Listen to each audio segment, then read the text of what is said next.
I thought telling my employees that I had $100 million deal I was working for wouldn't scare them. I was working for a $200 million deal. Okay. If I told them that, they would have shat themselves. I should have told them I wasn't getting any money. I was doing it for pizza. You never tell people how much money you're making. You gotta Why? move in secret. They don't even get to see that money anyways. When I make $100 million, Yusuf Ericat does not make $100 million.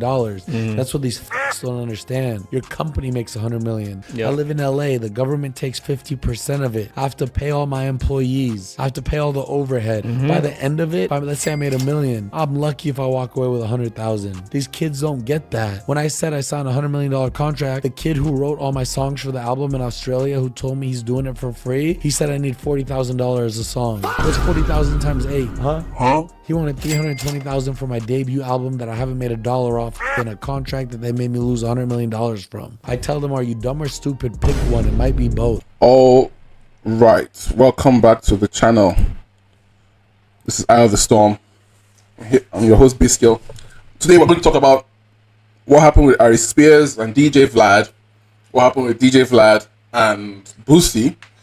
But before we get into that, I want to explain some concepts so that you will fully understand what is happening. Basically, Boosie finds out that Aries Spears, or Boosie finds out that 6ix9ine, Tekashi 6ix9ine, earned more money for his interview than Boosie did. Boosie, hearing this, asked for more money, and he and Vlad couldn't reach an agreement, and Vlad somehow exposed the actual amount that Boosie gets paid for interviews. Aries Spears, the comedian, hears the amount that Vlad is paying Boosie, which is around $20,000, and asks for a raise.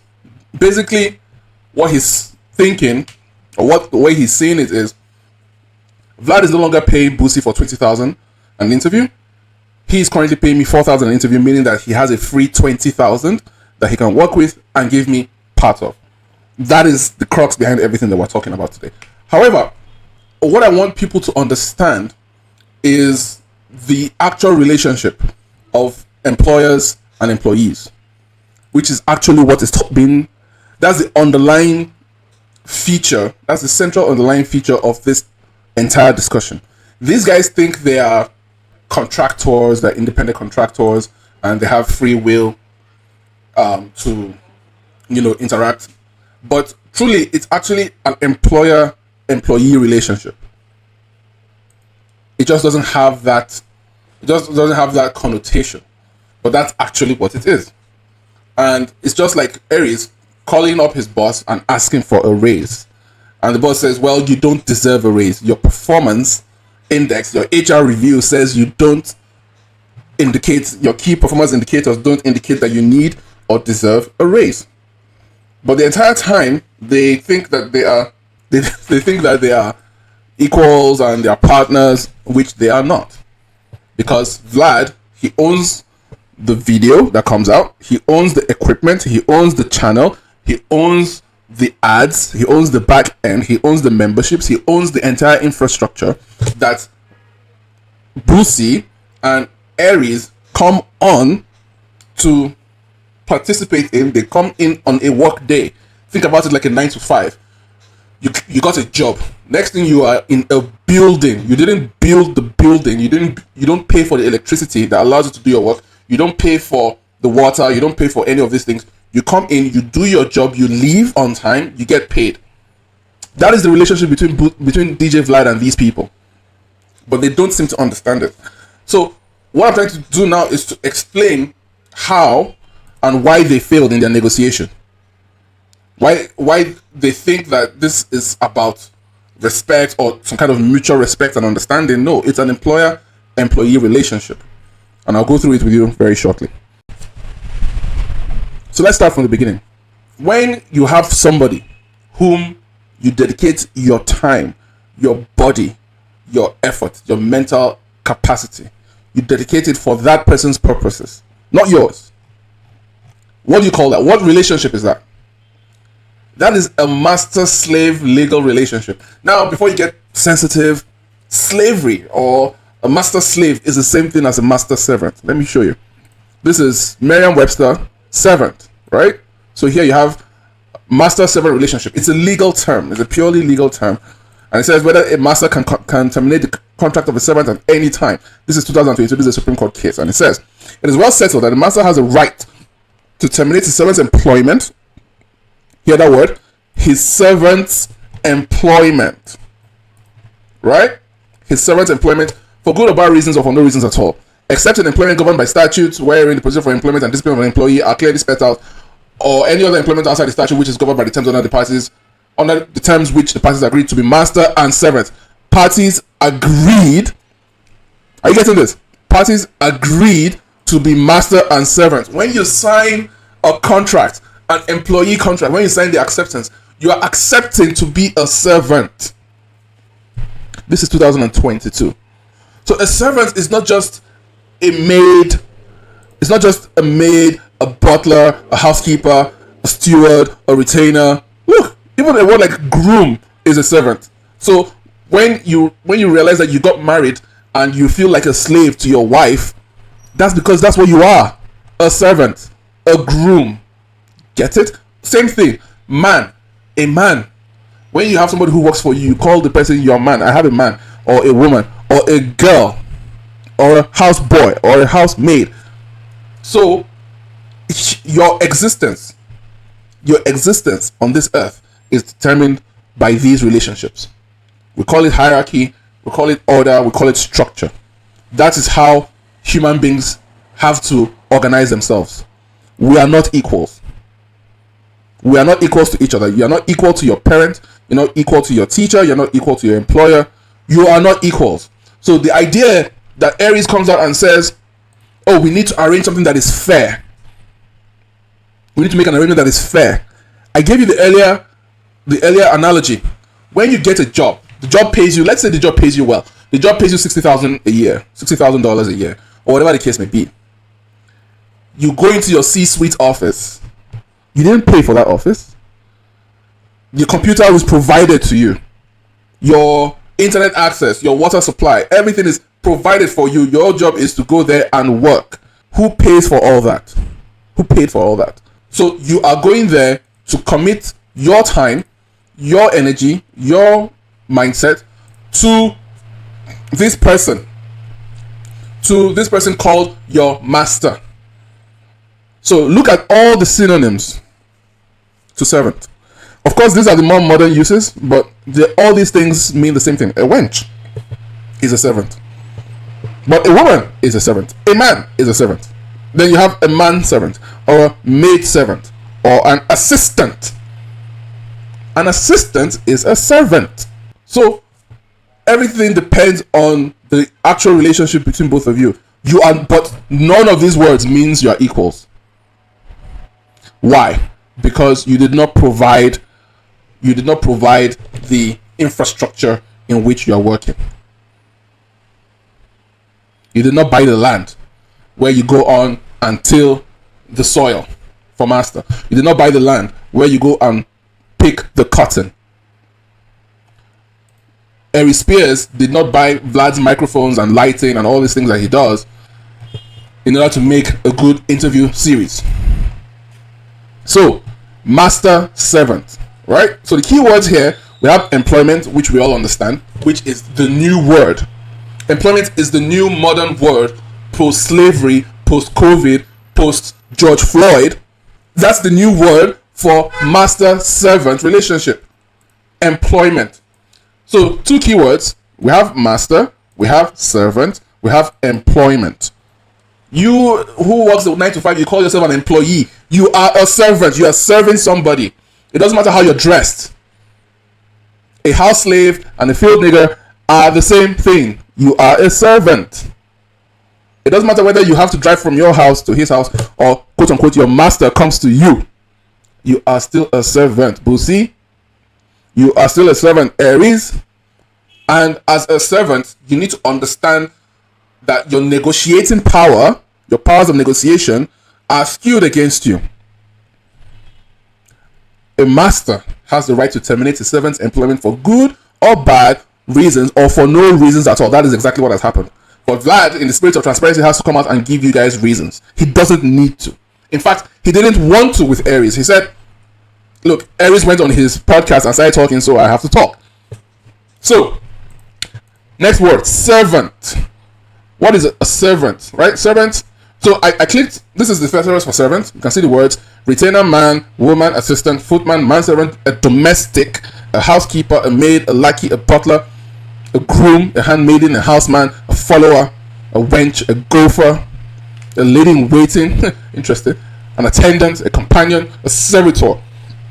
Now let me show you something. When you look for the word slave, the first synonym for slave is servant. Bond servant, indentured servant, a helot, whatever the fuck that is. I've never heard that word before. An attendant. Slave means attendant, servant means attendant. By the transitive property, a slave is a servant. That's what I'm trying to get you guys to understand. A slave is a servant. There is no distinction. So, whenever you see a master-slave contract, a master-servant contract, it's a master-slave contract. And how do we describe that contract? We call it employment. Why do I say all this? I got into an argument on Twitter. I can't really pull up the discussion. But someone said that in Abuja, Nigeria, there are people who pay their house, like their gates, the guys who guard the gate, the guys who open the gates and secure the house, security guards at the gate, they pay them, I think the money was somewhere around 60,000 naira. And I personally thought that was a lot. But he said it in a way that 60,000 naira is too small, is too little, is not a living wage. And he's kind of right. If you pay somebody 60,000 naira a month, I mean, in American dollars, honestly, I don't even want to mention it because the currency is so terrible. It's basically, it's less than $40 a month.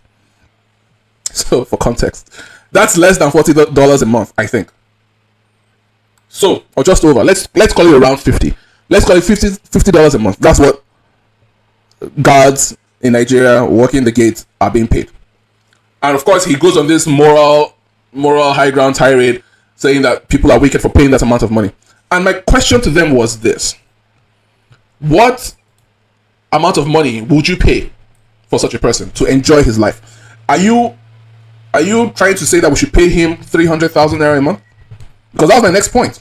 My next point was, if you pay this guy, let's say 200,000 naira a month, he's going to stop doing the job of being a security guard. You have a house help. Most house helps, they get paid 30, 35, maybe 40 if they're lucky, 1,000 a month. If you start paying house helps 150,000 naira a month, they're not going to work for you anymore. They're not going to work for you anymore. Why? Because you've overpaid them.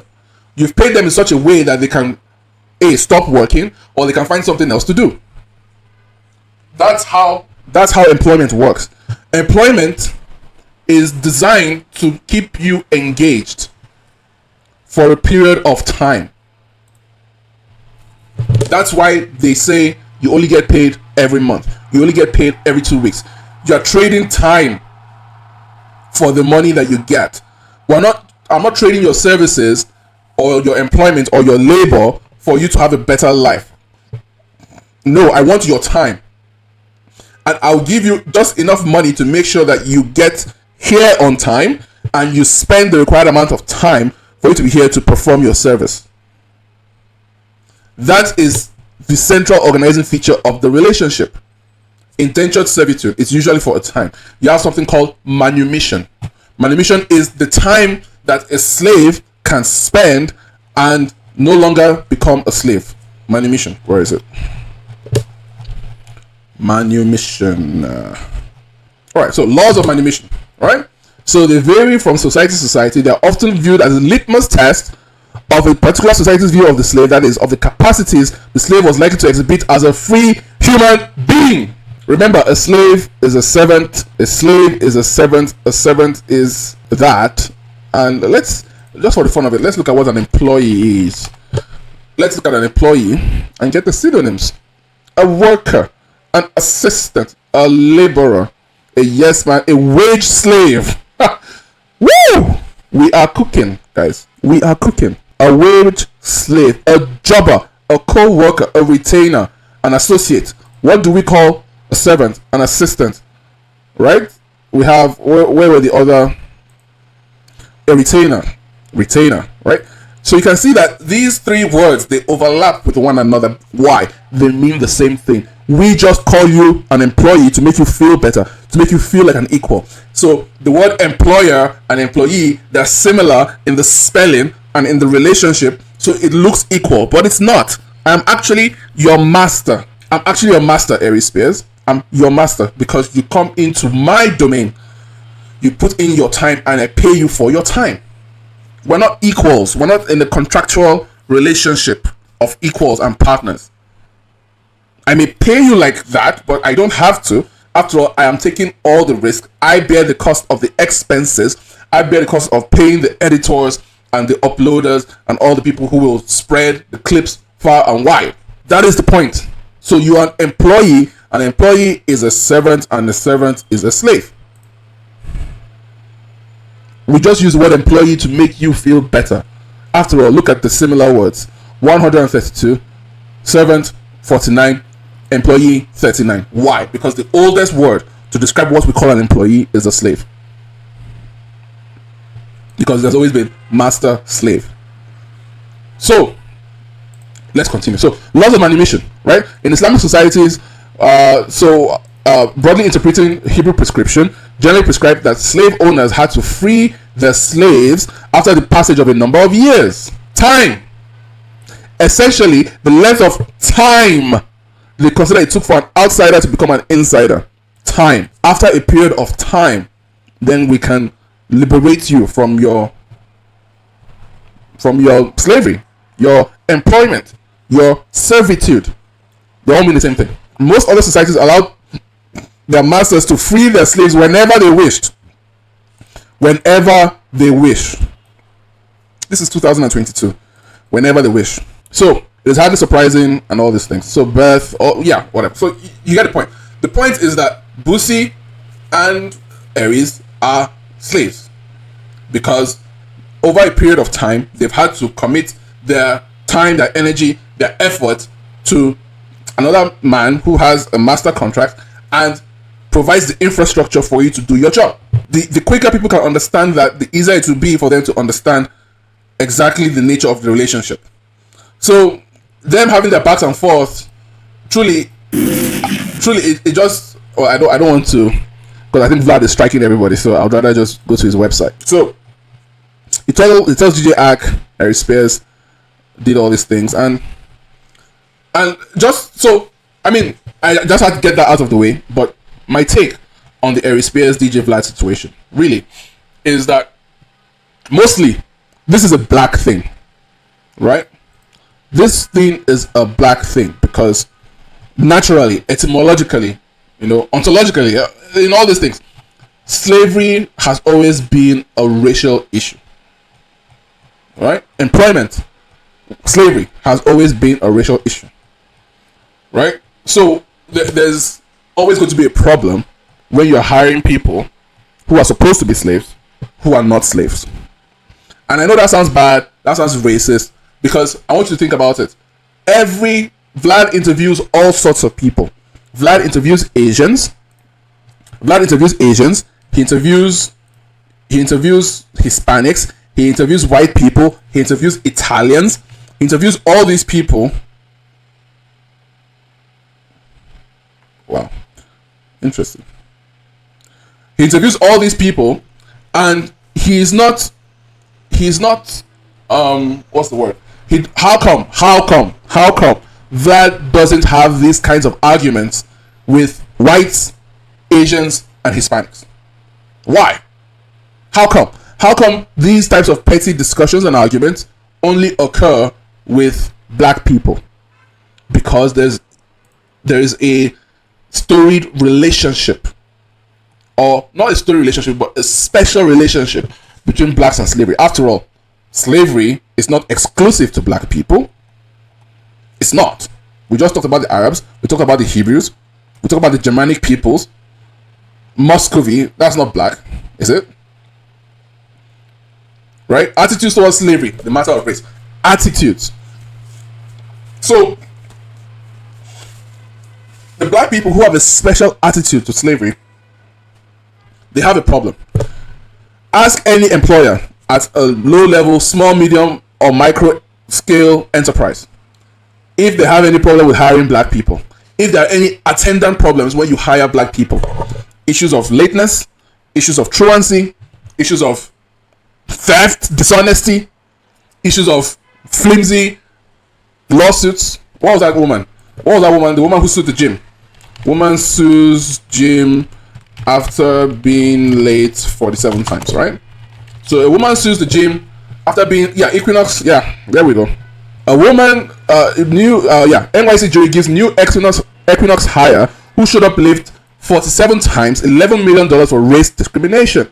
She's back. We don't need to ask you what race is she. She is back.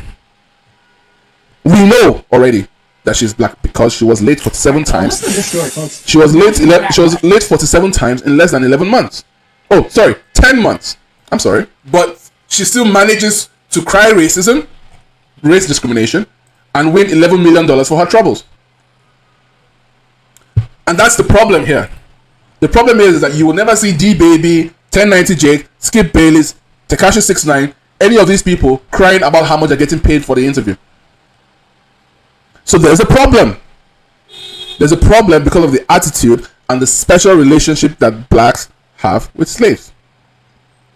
Throughout history, slaves have often been considered to be stupid, uneducable, childlike, lazy, untruthful, untrustworthy, prone to drunkenness, idle, boorish, lascivious, licentious, and cowardly. Doesn't that sound familiar? Other terms for slaves include the apprentice, the pauper, the harlot, the felon, the actor, the complex image of the southern Sambo, or the Caribbean Kwashi. The favorite homology was the woman or wife, the minor child, or the animal. So what are we saying? What are we trying to say here? What I'm trying to say is that this issue, like on Joe Biden's, they'll probably say it's a racial issue, and it is a racial issue because only a black person will look over his shoulder at another servant, slave, and say, I want what he has. Woman, it's the jealousy, it's the slavery, it's the lasciviousness, it's the idleness, it's the boorishness, it's childlike. You look over and see, what does he have? I want what he has. That is what these people are doing. That is what Aries Spears is doing. So it's unfortunate because you have a good deal, Aries Spears does. Aries Spears has a good deal in what he does with Vlad TV, gets paid routinely, makes 48 grand a year, 12 times 4.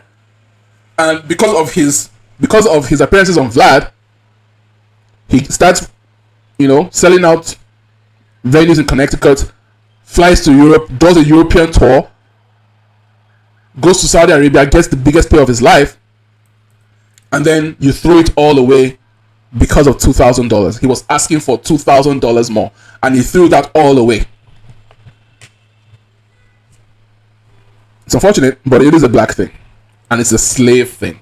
These guys aren't partners. It's a master-slave relationship. I've explained why that is. Master-servant means that, and slave means servant. So that's the connection. That being said, I hope you guys enjoy. Leave a like, subscribe. I'll see you in the next one. Out.